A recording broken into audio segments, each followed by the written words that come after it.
सर्व समाज के लिए और बाकी लोगों के लिए बहुत ही गलत है। और बाकी मैं ये कहता हूँ कि बाबा साहब को जिस तरीके से इसने अपमान किया है, इसका हम बदला लेंगे और इसको तत्काल तौर पे अपना इस्तीफा दे देना चाहिए और लोगों से माफ़ी मांगनी चाहिए, क्योंकि बाबा साहब ने इस देश में नहीं विदेश में भी लोगों के काम किए हैं और गरीब समाज का काम किया है, सर्व समाज का काम किया है, औरतों के लिए काम किया है। इन्होंने इतने काम किए हैं कि जिसका हम कभी भी ऋण नहीं चुका सकते हैं साथियों। इसलिए मेहरबानी करके हमारे जितने भी साथी हैं, ये सारे दूसरा जो हमारा ये धरना प्रदर्शन होगा, एक बहुत विशाल धरना प्रदर्शन होगा और हम इसलिए चाहते हैं कि तत्काल तौर पर ये माफ़ी मांगे और तत्काल ये भारतीय जनता पार्टी इस्तीफा दे। सरकार इतनी इनकी जो मान सकता है, ये गरीब लोगों के लिए, गरीब समाज के लिए, मुसलमान के लिए, सर्व समाज के गरीबों के लिए उनके हित में काम नहीं करती है। और खासकर ये लोगों को ये हम समझाना चाहते हैं कि साथियों, इस पार्टी का साथ छोड़िए। इन लोगों ने देश का बेड़ा गर्क कर दिया। 80 करोड़ लोगों को जो राशन देते हैं, 5 करोड़ को भूखा बना दिया है। इसलिए साथियों, इसे ध्यान रख के आगे वाला जो कार्यक्रम होगा हम बताएंगे। धन्यवाद साथियों। देश का कोई भी जो नागरिक है वो इस टिप्पणी के ऊपर जो है वो कभी भी अमित शाह को बर्दाश्त नहीं करेगा।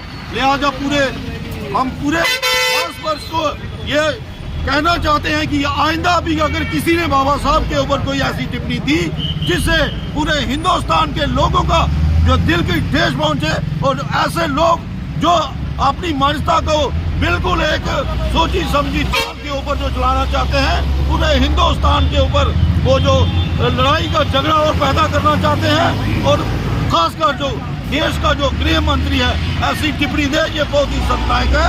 हम कभी भी ऐसी टिप्पणी को, बाबा साहब के ऊपर ऐसी टिप्पणी को बर्दाश्त नहीं करेंगे। जय हिंद, जय भीम। अमित शाह बर्दाश्त नहीं करेंगे। और मेरा एक वार्निंग है, बाबा तेरा कमाल नहीं सहेंगे, बाबा तेरी सोच इन्हीं के सुराग में जो निकाला गया है।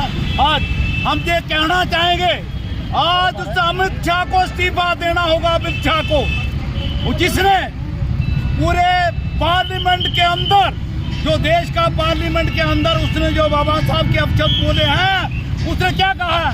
उसने कहा कि एक फैशन बन गया है, अम्बेडकर एक फैशन बन गया है।